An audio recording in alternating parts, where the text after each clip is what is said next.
বেসরকারি খাতে ঋণ প্রবৃদ্ধি ও মূলধনী যন্ত্রপাতি আমদানি ব্যয় দেখে বিনিয়োগ পরিস্থিতি নিয়ে মোটা দাগে ধারণা পাওয়া যায়। চলতি অর্থবছরে এই দুই সূচক হতাশ করছে। জুলাই এপ্রিল সময়ে মূলধনী যন্ত্রপাতির আমদানি ব্যয় ছিল $239 কোটি কিছু বেশি, যা বছর ব্যবধানে 21.9% কম। একই সময়ে ঋণপত্র খোলার হার কমেছে 27.46%, আর এপ্রিলে বেসরকারি খাতে ঋণ প্রবৃদ্ধি ছিল মাত্র 7.5%।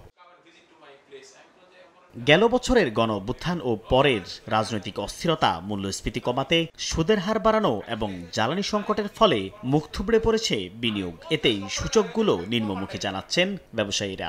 আমি তো আমার গ্যাস লাইন যদি হেভি ইন্ডাস্ট্রি করি, আমার ইলেকট্রিসিটি আনইন্টারাপ্টেড সাপ্লাই লাগবে। এর সাথে আপনি জানেন যে ব্যাংকিং অবস্থা খারাপ থেকে খারাপতর হয়েছিল বিগত দিনগুলোতে।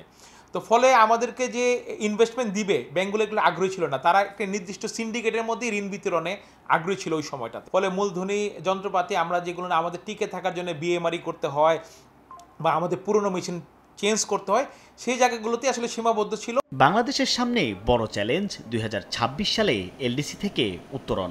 এমন পরিস্থিতিতে দেশি বিদেশি বিনিয়োগ বাড়ানোর যখন বিকল্প নেই, তখন বেসরকারি খাতে ঋণ প্রবৃদ্ধি কমে যাওয়া হতাশার বলে মন্তব্য অর্থনীতিবিদদের।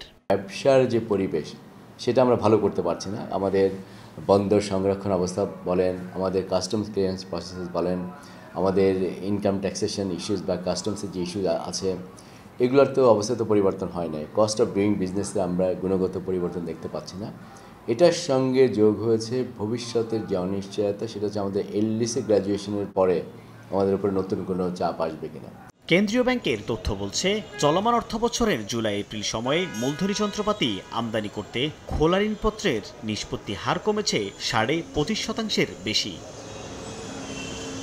সাইফুল ইসলাম, সময় সংবাদ, ঢাকা।